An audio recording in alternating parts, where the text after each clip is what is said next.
इस बुलेटिन में बात होगी चुनाव आयोग की तारीखों के ऐलान की, कांग्रेस के संविधान बचाओ मुहिम की। देखेंगे राहुल की फॉक्सकॉन के चेयरमैन से मुलाकात को, हरियाणा कांग्रेस के उम्मीदवारों के ऐलान को, जानेंगे महाराष्ट्र में एमवीए में सीएम फेस को लेकर बड़े ऐलान की, और बुलेटिन के आखिर में देखेंगे जाने माने कार्टूनिस्ट इरफान की किस खबर पर पड़ी तिरछी नजर। लेकिन दिन भर की तमाम बड़ी खबरों से पहले एक नजर आज की सुर्खियों पर। सरकार का गिफ्ट मंडी नगर महाविद्यालय सैफदेवपुर भीरा। प्राचार्य डॉक्टर शैलेंद्र सिंह, प्रोफेसर बिस्मोहन मिश्रा के द्वारा लाख छात्रों को बांटे गए स्मार्टफोन।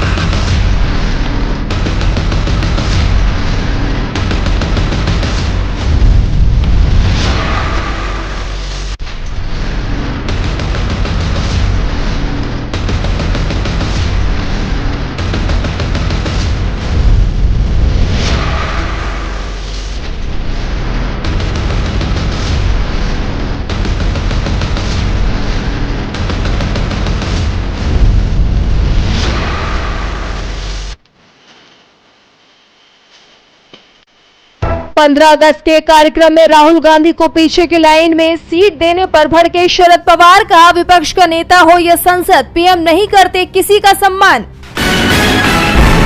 शुरू हुई मनीष सिसोदिया की पदयात्रा, 17 महीने बाद जनता से किया सीधा संवाद। पहले 14 अगस्त से पदयात्रा शुरू करने का किया था ऐलान। बांग्लादेश के प्रधानमंत्री मोहम्मद यूनुस ने पीएम मोदी से की फोन पर बात, बांग्लादेश में हिंदुओं की सुरक्षा का दिया भरोसा। और तेजी के साथ बंद हुआ शेयर बाजार, 1330 अंकों की बढ़त के साथ 80,436 पर बंद हुआ सेंसेक्स। वहीं 397 अंकों की बढ़त के साथ 24,541 पर बंद हुआ निफ्टी।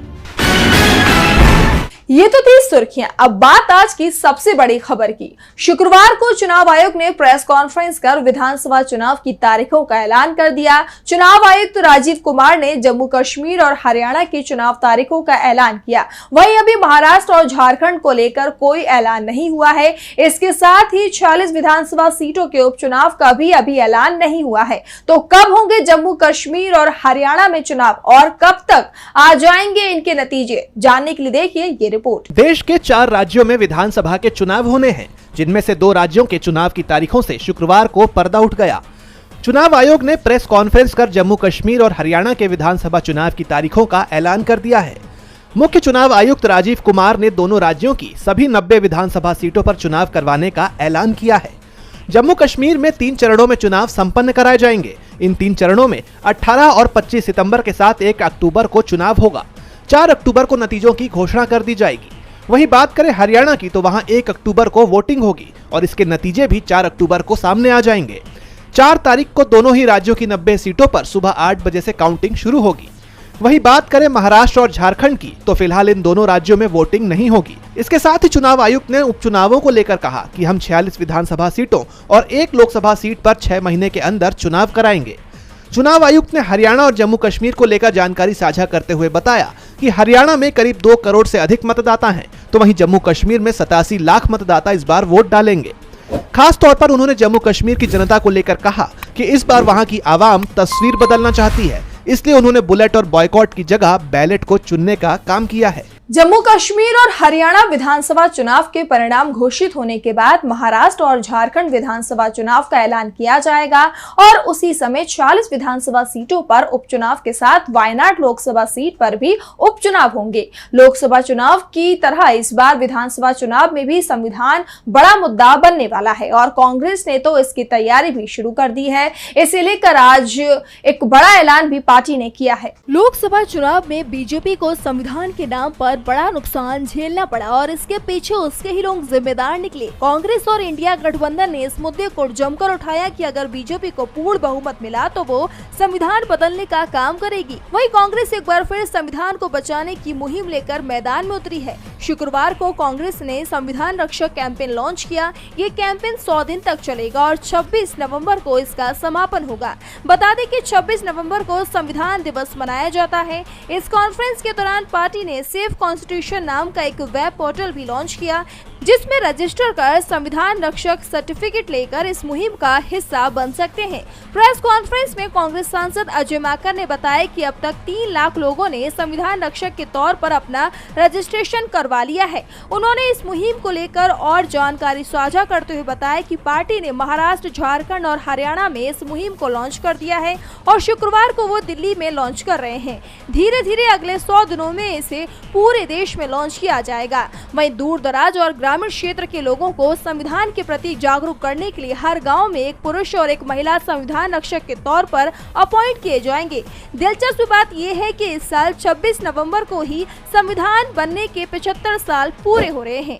संविधान की रक्षा के लिए कांग्रेस बड़ा अभियान शुरू कर रही है, जिससे बीजेपी मुश्किल में फंसती दिख रही है। तो दूसरी तरफ कांग्रेस नेता राहुल गांधी की पूरी दुनिया में बढ़ती लोकप्रियता बीजेपी को परेशान कर रही है। अब दुनिया भर के बड़े उद्योगपति राहुल से मुलाकात का इंतजार कर रहे हैं। फॉक्सकॉन के चेयरमैन यंग लियू तो राहुल से मिलने के लिए ही पहुंच गए। तो इस मुलाकात के क्या है मायने, देखिए इस रिपोर्ट में। होनहाई टेक्नोलॉजी ग्रुप फॉक्सकॉन के चेयरमैन यंग लियू ने विपक्ष के नेता राहुल गांधी से मुलाकात की। इस मुलाकात के दौरान राहुल ने उनसे भारत और विश्व में तकनीकी नवाचार के भविष्य पर चर्चा की। इसी के साथ नेता प्रतिपक्ष राहुल ने सोशल मीडिया प्लेटफॉर्म एक्स पर लिखा, आज मुझे फॉक्सकॉन के चेयरमैन यंग लियू से मिलकर खुशी हुई। भारत और दुनिया में तकनीकी नवाचार के भविष्य पर हमारी बातचीत दिलचस्प रही। सही समर्थन के साथ भारत का तकनीकी उद्योग एक महत्वपूर्ण छलांग के लिए तैयार हो सकता है। बता दें कि यंग लियू को इस साल जनवरी में पद्म भूषण से सम्मानित किया गया था। फॉक्सकॉन वैश्विक स्तर पर लगभग 70% आईफोन बनाती है। देश में स्थानीय विनिर्माण की दिशा में भारी निवेश कर रही है।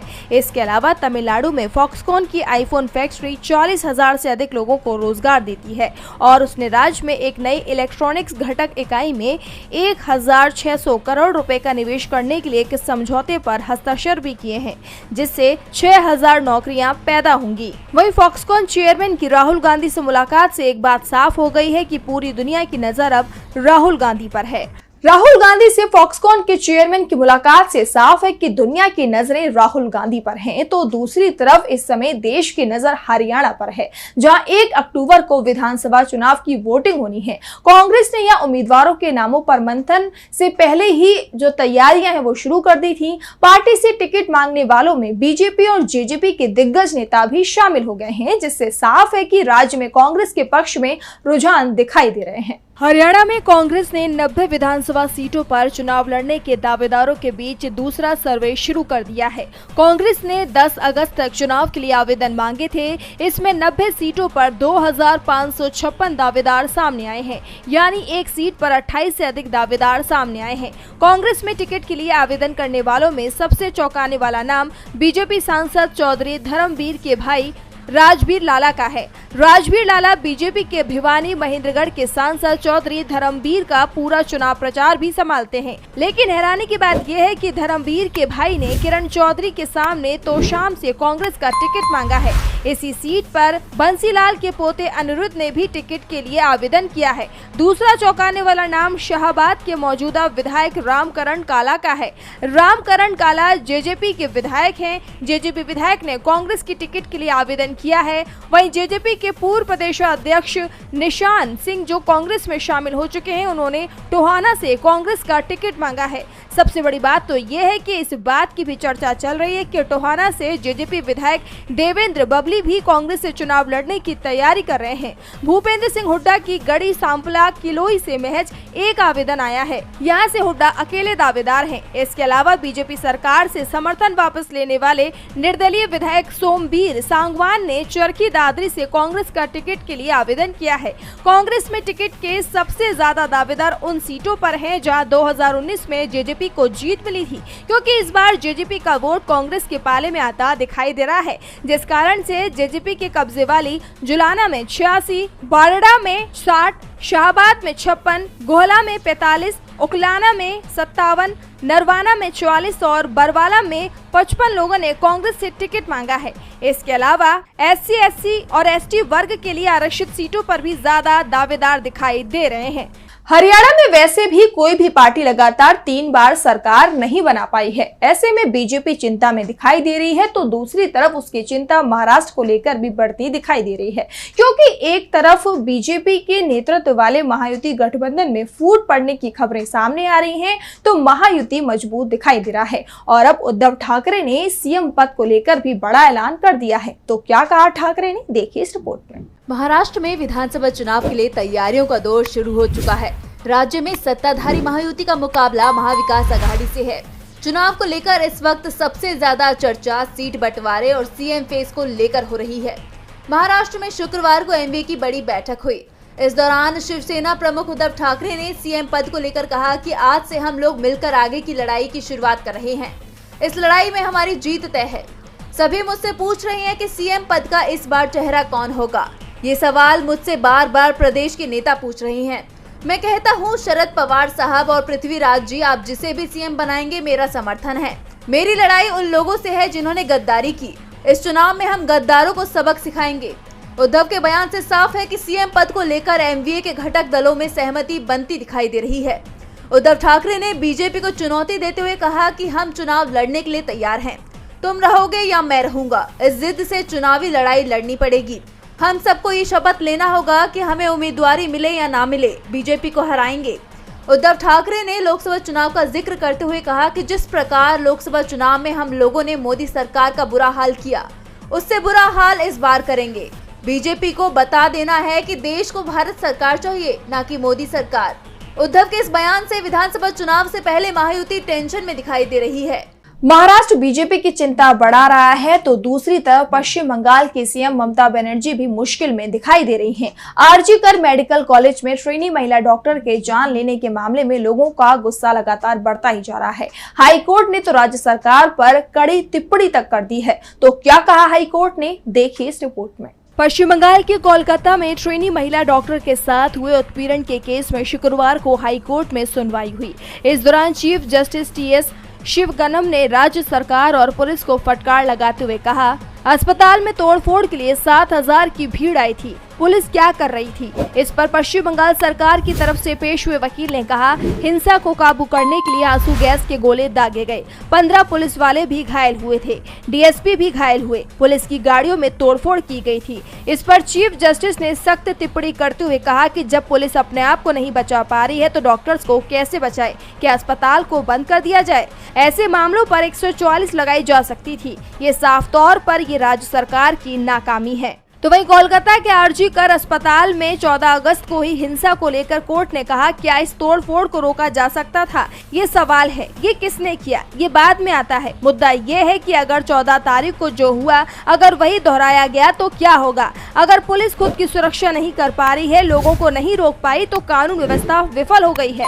इस पर राज्य सरकार ने कहा कि इस तरह का प्रदर्शन पूरे कोलकाता में हुआ, हिंसा सिर्फ यहीं हुई। इसी के साथ कोर्ट ने कहा कि हमने पहले भी डॉक्टरों को मरीजों का इलाज करने के लिए उनकी जिम्मेदारी की याद दिलाई थी, लेकिन इस घटना से निश्चित रूप से उनकी मानसिकता पर असर पड़ेगा। वहीं कोर्ट ने कहा, सीबीआई की जांच टीम भी जांच के संबंध में एक अंतरिम रिपोर्ट दाखिल करेगी। मामले में देरी ना करें। आप हलफनामा, रिपोर्ट, जवाब, फिर जवाब का जवाब मांगेंगे और तब तक मैं रिटायर हो जाऊंगा। कोर्ट में अब इस मामले की आपको बता दें कि अगली सुनवाई 21 अगस्त को होगी।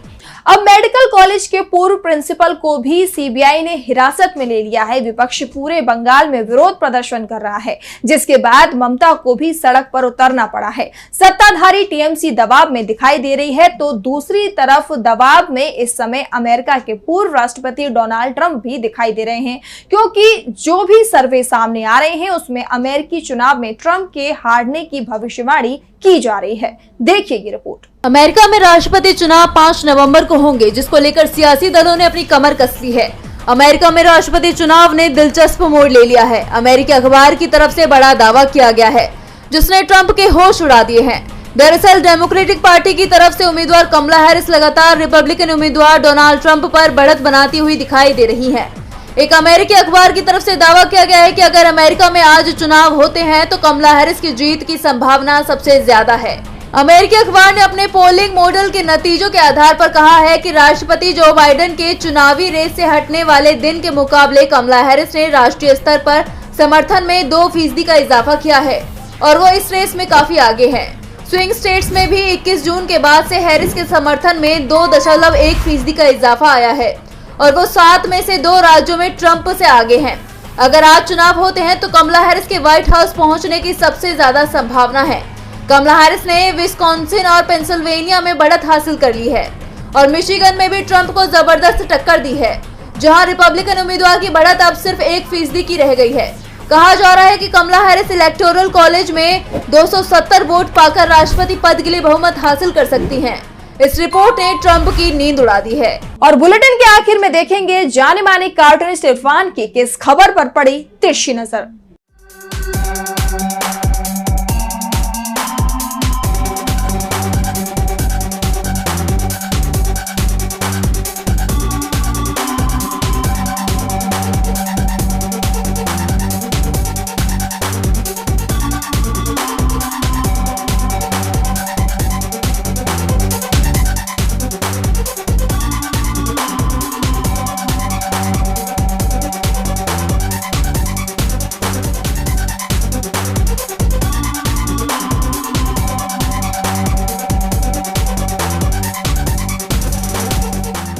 सुब्रमण्यम स्वामी अपनी राजनीति की दुकान को बीच बीच में झाड़ पोंछ कर ले आते हैं। उन्होंने देखा कि पीएम मोदी राहुल गांधी को संसद में नहीं देखना चाहते हैं।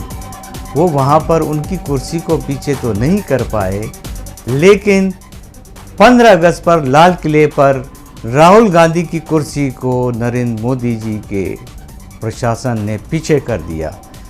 स्वामी ने देखा कि उन्हें ये सब करना पसंद है, तो स्वामी ने राहुल गांधी को संसद तो क्या देश से बाहर करने के लिए ही हाई कोर्ट में निवेदन कर दिया है कि उनको नागरिकता उनकी खत्म कर दी जाए।